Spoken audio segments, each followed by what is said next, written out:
Welcome back to the Ben Mulroney Show. And there are a lot of people out there who love to tell me, Ben, sit down and shut up because you're an idiot. And our proof is that you used to host an entertainment television show. Okay, fine. I will not sit down. Well, I am sitting down, but I won't shut up. And so just nut up, grab a helmet. I'm not going anywhere. But there were some wonderful times, and I grew so much during those times where we were growing our show, and I met so many great people. I met some not so great people as well, but one of the people at the top of that pyramid of incredible, generous, lovely, funny, talented people is my next guest, Jessi Cruickshank, podcaster, comedian, live tour sensation. Welcome to the show. Hi, Ben. I've missed you. I've missed you so much. I am so happy you're doing this. Thank you. You were great talking about celebrities with me. We hosted many a Golden Globe red carpet together. Yes, indeed. But you're so good at this. Well, thank you. Thank you. And, it takes a while sometimes before you find the thing that you're both good at and that you like. If you're lucky, you get to do both those things. Those Venn diagrams overlap. Do you know that I feel I just found it as well in my career with my live tour? Yeah? I mean, to me, like, stand-up was so terrifying. Yeah. And when I finally did it, I thought to myself, like, oh, this is what I am meant to do. Yeah. It's pretty. What is it about the live experience? For me, it's that anything can happen. Yeah. I think I've always, I started in improv. Yeah. I was the only girl on an all boys improv team. And you're a ginge, right? So yes. Like you're a minority amongst a minority. Why do you have to bring up my ginger status? I love Ben? your red hair. Okay. Yes, you have to defend yourself at a young age when you're a ginge, especially growing up in less sensitive times. So the show went well, but for those who didn't attend, what is the Jessi Cruickshank experience live? Okay, so I just finished this tour was called the Now That's What I Call Live Tour. Okay. It was a 2000s themed cross-country tour, sold out all across this amazing country. I asked women to come dressed. It was like an homage. A lot of my material was about this strange, like 2005 to 2012, that odd period. You and I knew each other well, worked together well at that time. I'm sure I was wearing very low-rise pants. Right. I'm sure you had some. I think I had some too. Some flare-bottom pants, some really, really pointy shoes that it looked like I bought them from a wizard. Yeah. Tell me that big belt buckles. Big belt buckles. Did you ever wear a mall kiosk fedora? No, I'm not. I've tried fedoras. I've tried the hat. I can't. You got to know how the world sees you, and it would have looked very, very strange. But I suspect you wore hats. I think you did. Oh God, yeah. My husband will say the first time that we met in 2006, I was wearing I don't know if you know this reference, Janet Jackson on the cover of Poetic Justice. Yeah. It was like a baggy train conductor style denim hat. That's right. And the picture was her from Profile. Profile in the hat. Right. See, yes. it's ingrained in our minds. Yeah.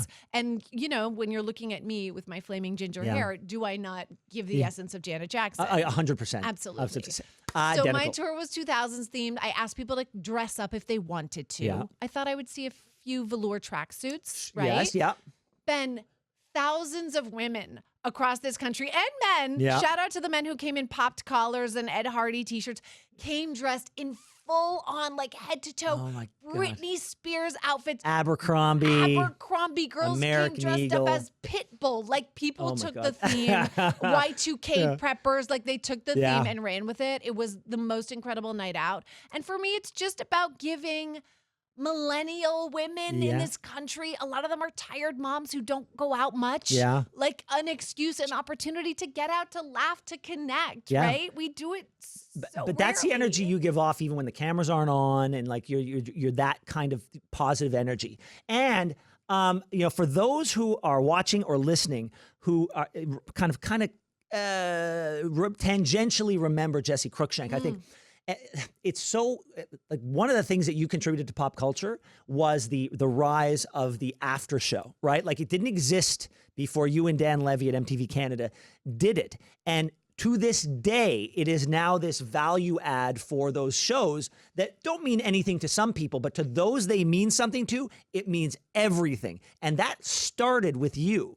How hard was it for you guys to get that off the ground? How hard was it? Like, whose idea was it? How'd you wrap your head around what it was going to be? And are you impressed that it's still a thing so many years later? I'm blown away because at the time when they pitched this idea to Dan and myself, it was strictly for Canadian content laws, right?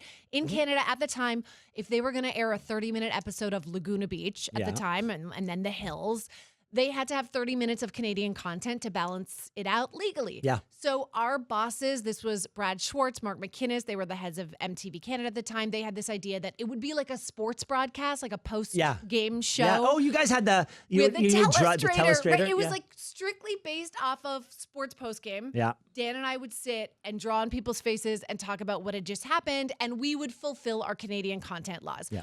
Nobody cared if anybody watched. We were recording live. I think it started at 10:30 p.m. on Friday nights. We were drinking real alcohol in our martini glasses. And truly, we had no idea anybody would care. Yeah, because next thing you know, in that building, you had hundreds, if not thousands of people who would show up for the after show. And then at one point, they started airing you on MTV proper in the United States. And look, it's a hard thing to get Americans to pay attention to Canadian content. The fact that you guys did so with their own thing. I mean, you beat them at their own game. You know what? We absolutely did. And do you know this? This is a fact that the Hills after show with Dan and Jessi was the first ever live simulcast television program from Canada to the U.S. in Canadian television history. So you did pure Canadian content that people actually watched. You listening, CBC? Okay, let's move on because look, there's a lot of talk about fires, fire safety. You know, we're going to talk about this ridiculous fire story in just a minute.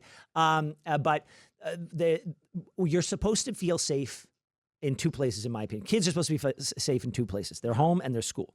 And you're working on a project right now that is helpful, at least in the home.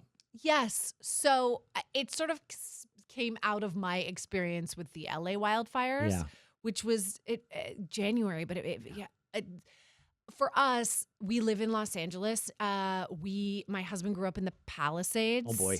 Yes. Ben was at our wedding, by the way. Yes, I was. So such a great wedding. You know my husband well. Ben is famous because we're really diverting from the wildfires. Yeah. But we had these little chicken and waffle appetizers. Do you remember? Couldn't believe it. Yes, you inject the syrup into the chicken and waffle. It was like, what is this witchcraft? Okay, so of course we're going to take our photos after the wedding, and the reports I received from my friends, I wasn't there at that little cocktail hour, was that Ben Mulroney was standing at the exit from the catering to stop and take all of the chicken and waffles so nobody else could get them. It's like when you know that the enemy is in a foxhole, you stand there and you train your rifle on the foxhole. If they want to come out, they have to meet their maker first.